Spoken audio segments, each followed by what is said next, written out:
Evening. So the next thing I'm going to do on the Citroen is check the front brake pads, and then we'll work on to the rears. First thing to do is to jack it up.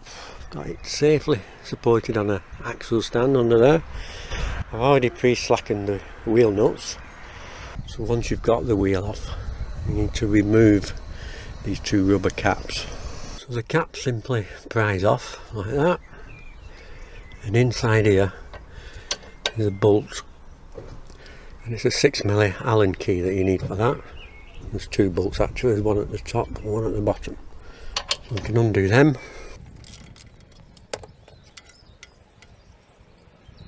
You can then remove the two bolts, and then as long as your brake calipers are not seized up, a bit of wiggling should loosen up enough to prise it off the disc. It's got a screwdriver in behind it, just prised it off. Now I know that the brake pads on this, on the discs are fine because they've not actually been on very long. So what I'm going to do is just clean up the surfaces where the pads run. We've had these seized up before. We set off to Scarborough once, got on the motorway, some very strange noises, and when I stopped, the right hand side, driver's side, front wheel was red hot, and the pads had seized in the actual car, in the carrier. I just prise the shims off. So one of these little wire brushes is a good tool for cleaning inside the carrier. I've just cleaned the shims up with a bit of white spirits and an old toothbrush. Then I'm using ceramic brake grease. Just put a bit on the bottom of the shim where it mates with the carrier, so it's hopefully it'll stop corrosion there.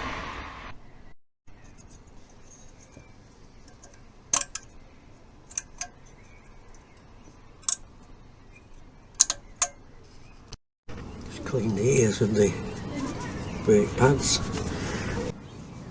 Give the back a clean as well where it contacts the caliper. Bit of grease on the shim where the pads run. Being careful not to get it on the disc, of course. Bit of grease on the brake pads ears. Back in.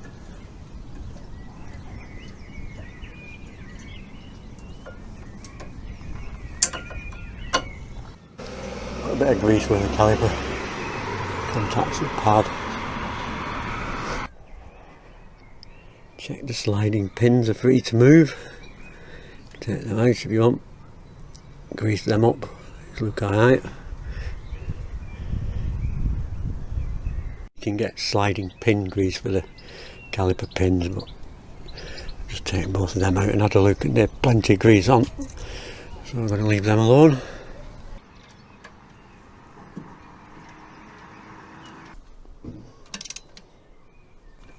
Tighten the bolts.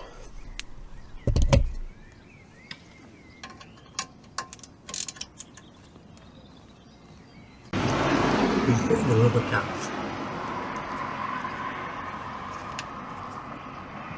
And when you've done that, you can start the engine, press the brake paddle a couple of times, reseat the pads, wheel back on. So we're going to move on to the handbrake and the rear brakes on the Citroen Relay camper. So the first thing I've done is jacked it up, slackened the wheel nuts, got it on stands under the axle, both rear wheels off the floor.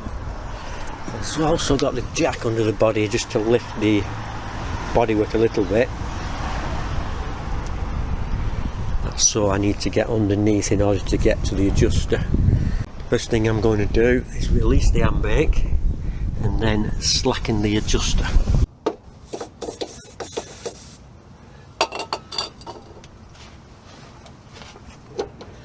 So the adjuster is 17 and the lock nut at the back of it is 13mm.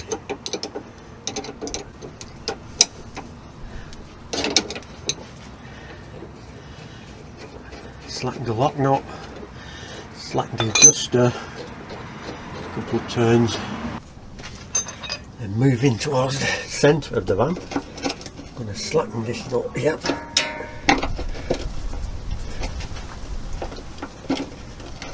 Remove that.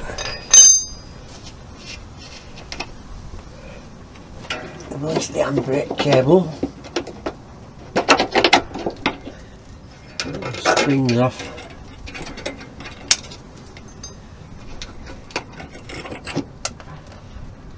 There's a washer. Just going to clean and grease that.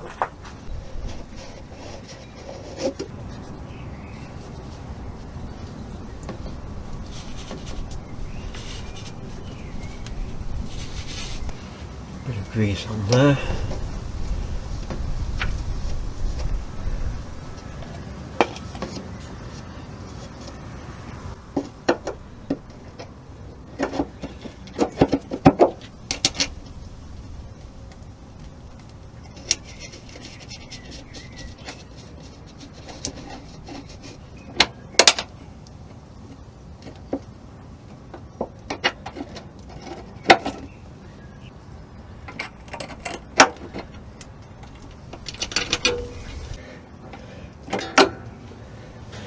Open that back up.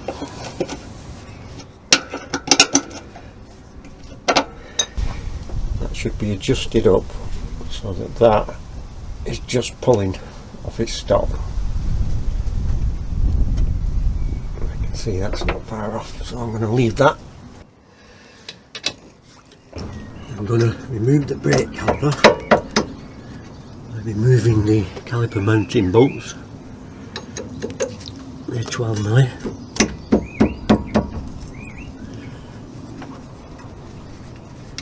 Identical to the front brakes, but the bolts are slightly different.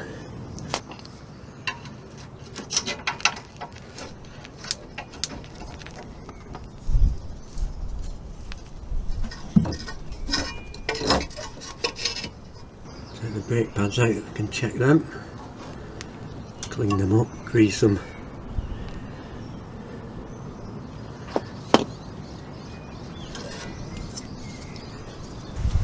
I'm going to undo the carrier mounting bolts, which are 22mm.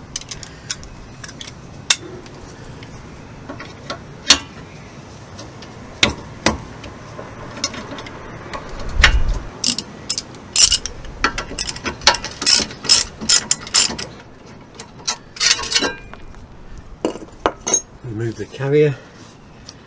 Then with a torch down one of the wheel stud holes, you'll see the adjuster, and that needs to be slackened.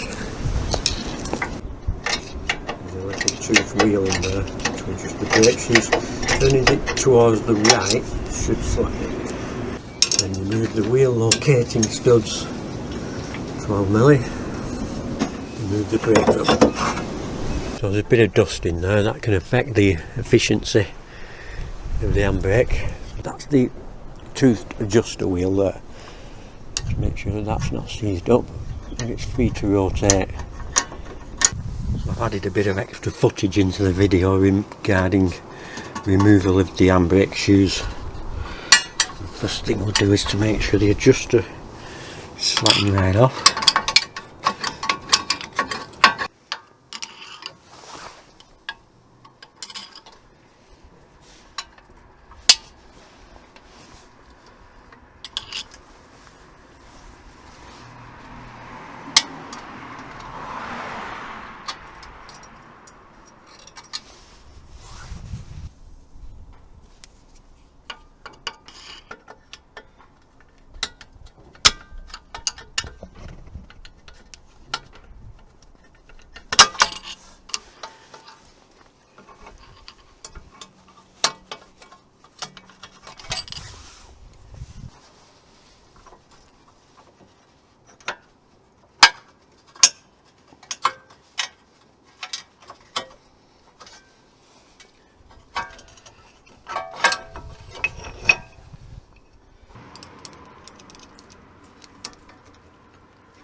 So I'm going to clean this lot up.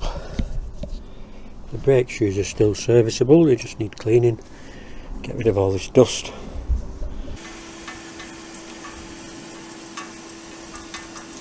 I think the brake shoes on these are identical top and bottom, so it's a good idea to put them back in the same position that they come out of. So I'm just going to put a mark on the top one. Okay, I've cleaned all my parts. Bit of brake grease on the adjuster.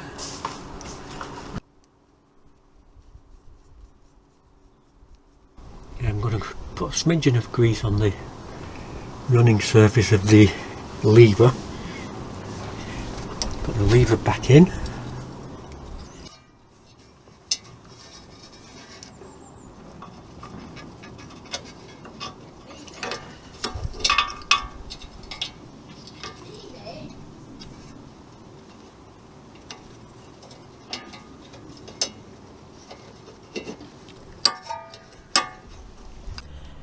It's a good idea to check that the brake cable isn't frayed when it comes into the lever, because that will cause the handbrake to stick on. Okay, I've cleaned the brake shoes up. I just pile a slight chamfer on the edge, which helps to stop it rubbing on the bit of brake drum that's not been worn. It makes it a bit easy to set the adjustment later. So I did mark them, which was the top one. And then I fit both the brake shoes complete with spring, and the reason for that is that I've found in the past that it's very difficult to get the spring on after.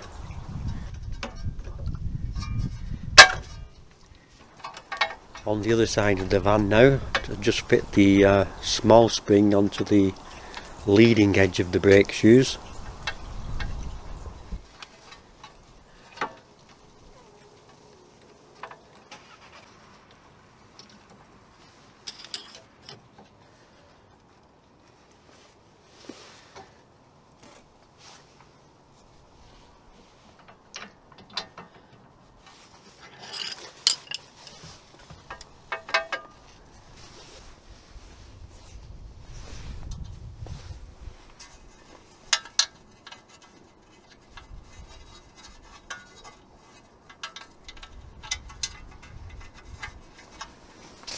So the most awkward bit of this job is actually getting these clips back in.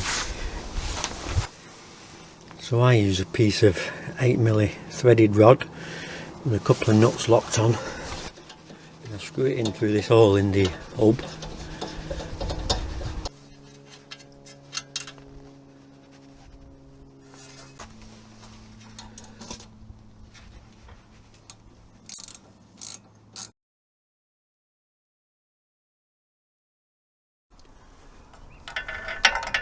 And with a pair of thin nose pliers or similar, good to do one-handed.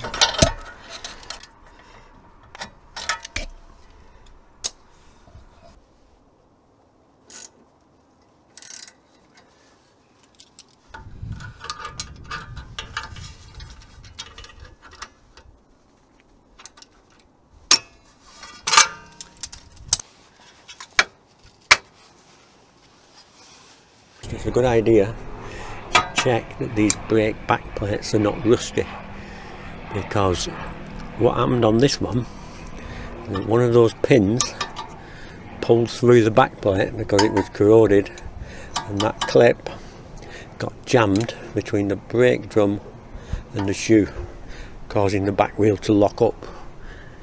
And then I'll just give it a final degreasing before I put the drum back on.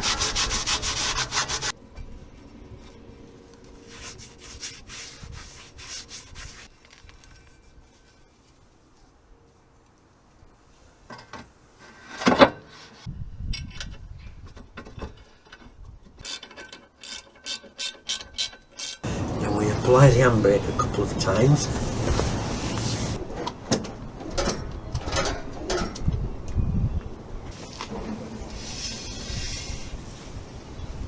Locate the tooth wheel.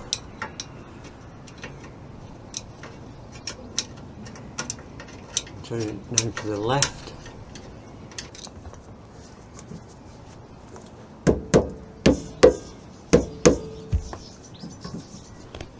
And you adjust this tooth wheel until the brake drum is locked up.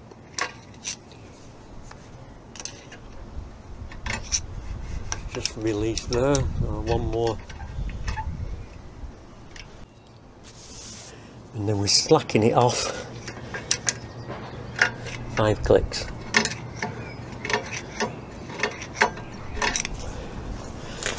Check it's free to rotate, and then repeat the procedure on the other wheel. So I've done the other side, temporarily fitted the road wheels, I've applied the handbrake, 6 clicks, and then tighten this to 15 Newton meters. I don't have a torque wrench to go to 15 Newton meters at the moment. We'll go that low, so we tighten it up until the wheels are locked. Which means I've got to keep getting out from under here to check it. This is where you really need an assistant out here, because you've got to keep getting underneath. So I can just about turn the wheels now by hand, so I'm going to give it another 1 turn.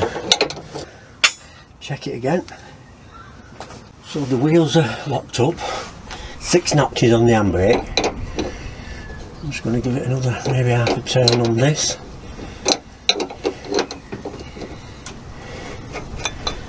Check that. Make sure when the handbrake is released that the wheels are free to rotate.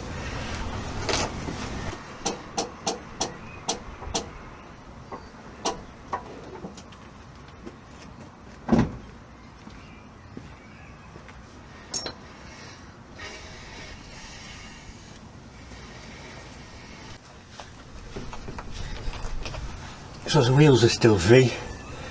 I can pull the handbrake up about 7 clicks, so I'm happy with that. Put a bit of grease on the thread of that. And tighten the lock nut.